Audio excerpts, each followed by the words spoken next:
மாந்திரீகத்தில் இன்று நாம் பார்க்கவிருப்பது வாகட் மாரணம். மாரணம் என்றால் அழித்தல் அல்லது கொல்லுதல் என்று பொருள். மாந்திரீகத்தில் மிகவும் கொடிய ஆபத்தான கர்மம் இதுவாகும்.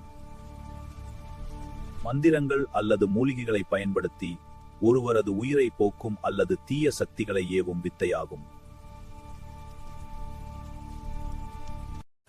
பொதுவாக இது ஒருவரை துன்புறுத்த பயன்படுத்தப்பட்டாலும்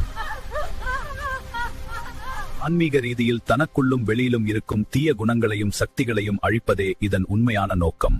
அஷ்டகர்ம முறைகளில் மாரணத்திற்காக நச்சுப்புல், நீர்விஷம், சித்திரமூலம், அம்மான் பச்சரிசி போன்ற 8 வகையான மூலிகைகள் உயிரினங்களை பலி கொடுத்தும் இது மேற்கொள்ளப்படுகிறது.